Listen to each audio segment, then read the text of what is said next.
রাজধানী সহ তীব্র তাপপ্রবাহ আরও 2 দিন থাকবে। মঙ্গলবার বৃষ্টি হলে তাপমাত্রা কমবে বলে জানিয়েছেন আবহাওয়া অফিস। এবছর মে মাসে তাপপ্রবাহ রেকর্ড ভেঙেছে বিগত বছরগুলোর তুলনায়। এত গরমে চরম সমস্যায় নিম্ন আয়ের মানুষ এবং শিশুরা। নিয়ামুল আজিজ সাদেকের রিপোর্ট।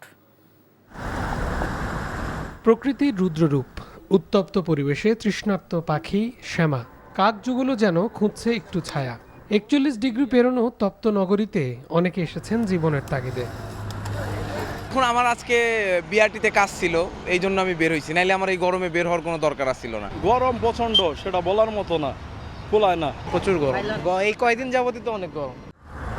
পথ শিশুদের লেকের পানিতে উচ্ছলতা আর ছিন্নমূল মানুষের গা ভিজিয়ে নেওয়ার চেষ্টা রোদকে উপলক্ষ করে। সরকারি ছুটি আর প্রকৃতির বিরূপ রূপ যাই থাকুক না কেন, মানুষের এই ছুটে চলার পথে গাছের ছায়ায় খানিকটা স্বস্তি আনে। গরমের তাপে পানি পিপাসা লাগে, এখানে তো মনে করেন পানি টানি নাই কম, এখানে গ্যান্ডারের চাহিদাটা বেশি। রোদে ভালো লাগতেছে না, রোদ বেশি বলে লোকজন কম বাড়ছে।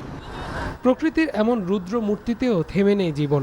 শুটিংয়ের কাজে ব্যস্ত একদল মানুষ। আবহাওয়া অফিস জানিয়েছে গরমের তীব্রতা বাড়ার কারণে সূর্যের লম্বালম্বী অবস্থান, এর পাশাপাশি বৈশ্বিক উষ্ণায়নের প্রভাব। সারা বিশ্বেই কিন্তু তাপমাত্রা বেশি ছিল এবং বলা হয় যে উষ্ণতম বছর ছিল গত বছর। খারাপভাবে কিরণ দিলে যে সূর্যের তাপটা সরাসরি এসে বাংলাদেশের উপর পড়ে, ফলে এই মে মাস বা জুন মাসে কিন্তু তাপমাত্রাটা বেশি থাকে বাংলাদেশের উপরে। চুয়াডাঙ্গায় শনিবার দেশের সর্বোচ্চ তাপমাত্রা ছিল 42 ডিগ্রি সেলসিয়াস।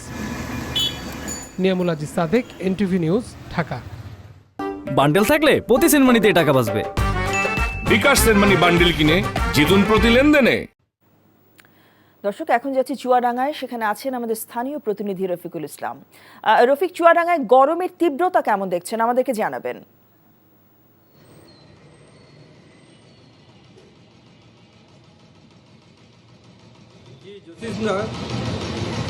চুয়াডাঙ্গাতে বিগত 3 দিন যাবৎ অতি তীব্র খরতাপে চুয়াডাঙ্গার জনজীবন বিপর্যস্ত হয়ে পড়েছে।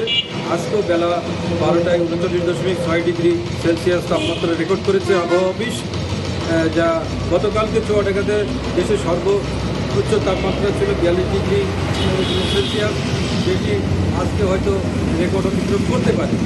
এখনও প্রচণ্ড গরম অনুভূত হচ্ছে, বিশেষ করে এই অঞ্চলের কৃষি প্রধান এলাকা। এই কৃষি প্রধান এলাকার কারণে এখানকার মানুষরাও শ্রমিক লেবার যারা আছে তারা খেটে খাওয়া মানুষ। এছাড়া যে সমস্ত মানুষ কাজের জন্য রাস্তায় বের হয়েছে, বিভিন্ন প্রতিষ্ঠানে গেছে, তারা সেখানে ভীষণ কষ্টের মধ্যে দিয়ে পরিশ্রম করে কাজ করছে। এছাড়া আমাদের এখানকার যে সমস্ত হসপিটালগুলো আছে উপজেলা পর্যায়ে এবং চুয়াডাঙ্গা সদর হসপিটাল সহ অন্যান্য হাসপাতালগুলোতে শিশু এবং ডায়রিয়া রোগীর সংখ্যা বেড়েছে, বয়স্ক মানুষদের সংখ্যা বেড়েছে। এই সমস্ত কারণে সেখানকার চিকিৎসকরা হিমশিম খাচ্ছে এই সমস্ত স্বাস্থ্যসেবা দিতে যেয়ে।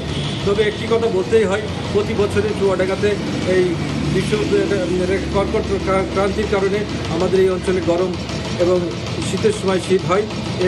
এটি শুধু এই অঞ্চলের বিগত দিন দিকে রেকর্ড পরিমাণ গরম পড়ছে। তবে এই বিষয়ে চুয়াডাঙ্গা, মেহেরপুর, কুষ্টিয়া, ঝিনাইদহ অঞ্চলের মানুষজন চরম একটা সংকটের মধ্যে দিয়ে দিন কাটছে।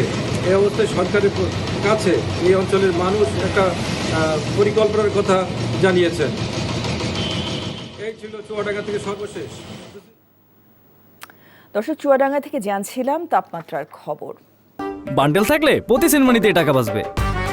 বিকাশ সেনমানি বান্ডেল কিনে জিতুন প্রতি লেনদেনে।